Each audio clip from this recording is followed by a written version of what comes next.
Oggi parleremo di un evento che è assolutamente di attualità.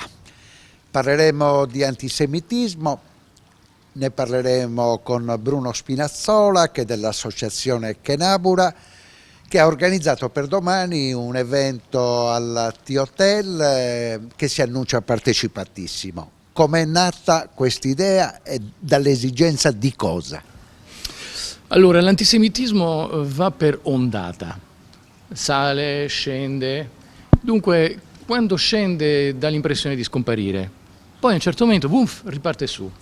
Adesso siamo in un periodo alto, è partito la marea alta, gli eventi internazionali evidentemente suscitano questo tipo di reazione e inevitabilmente bisogna spiegarlo, bisogna capirlo. L'unico modo di combattere l'antisemitismo è di analizzarlo e smontarlo, perché in realtà si può essere anche antisemita senza saperlo, si può utilizzare degli argomenti antisemita senza neanche saperlo, degli argomenti ancestrali, vecchissimi. Dunque, questo convegno permette di capire l'antisemitismo di oggi, le sue metamorfosi, le sue evoluzioni, come si sta sviluppando e come entra anche inconsciamente nella mente della gente. Vengono da noi numerosi studiosi per parlarne. La marea è altissima, perché non era mai accaduto, per esempio, che gli studenti di un ateneo importante a livello mondiale come Harvard si schierassero dall'altra parte. Allora, in realtà riguardavo proprio questa mattina un libro del 1990 dove già si diceva che gli atenei erano toccati dall'antisemitismo. Dunque in realtà quello che vediamo è che l'antisemitismo continua a crescere, continua a radicarsi e alla fine a un certo momento diventa sempre più violento. Il problema è che si incomincia con l'antisemitismo, si finisce con la caccia all'ebreo, per esempio attualmente negli atenei americani, o proprio con il massacro. È perciò che bisogna provare di finirlo, di fermarlo prima. Chi saranno, Bruno, gli ospiti di domani? Domani abbiamo diversi relatori che sono veramente molto interessanti. Abbiamo Ruth Dureghello, che è la presidente della comunità ebraica di Roma, abbiamo Ugo Volli, che è un grande editorialista, storico dell'antisemitismo di Torino, abbiamo Fiamma Nierenstein, che sarà in remoto da Gerusalemme, abbiamo Sara Kaminski, che è un'universitaria di Torino anche lei, abbiamo di Bologna, abbiamo l'Istituto Cattaneo che viene a presentare una ricerca, la ultima ricerca che è stata fatta prima e dopo il 7 ottobre, dunque dà una vera indicazione dell'evoluzione dei dati. Abbiamo Alessandro Matta, che è il presidente del Memoriale della Shoah sardo, che viene anche a presentare il suo ultimo libro.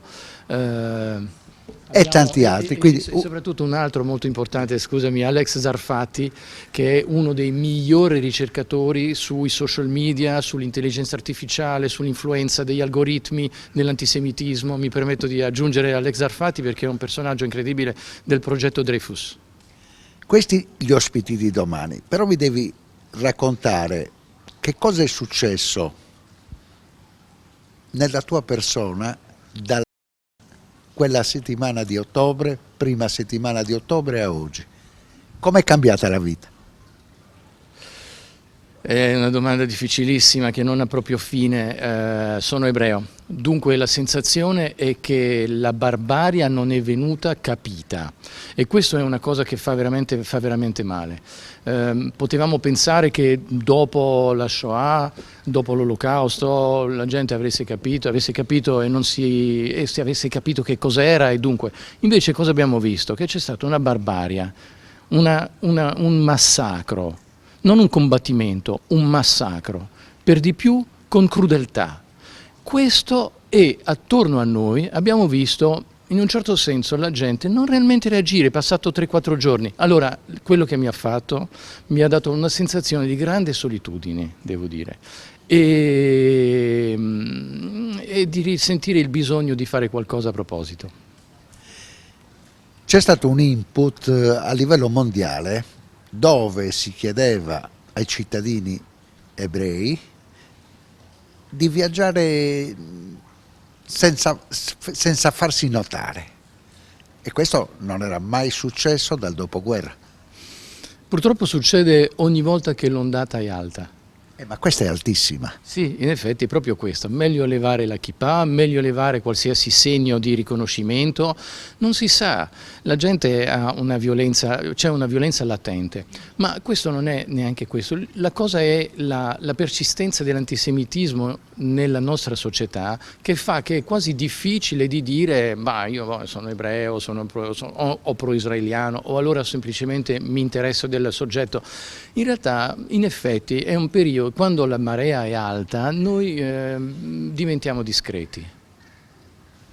Siamo alle conclusioni, sicuramente guardando il sottopancia con il tuo nome, il nostro telespettatore si è chiesto come è nato questo nome, Associazione Kenabura. Allora, Kenabura è un'associazione che è nata 10 anni fa, è un'associazione che crea dei legami con Israele, con il mondo ebraico. Alla fine la piccola comunità ebraica di Sardegna viene un po' un punto fisso, un punto di riferimento. Facciamo tanti eventi che non sono politici, che sono anche culturali, sociali, parliamo di innovazione, parliamo di archeologia, parliamo di cyber security, insomma facciamo degli eventi di questo genere e facciamo le feste ebraiche, questo è lo scopo di Kenabura, è di promuovere l'amicizia tra i popoli e l'amicizia in particolare con Israele.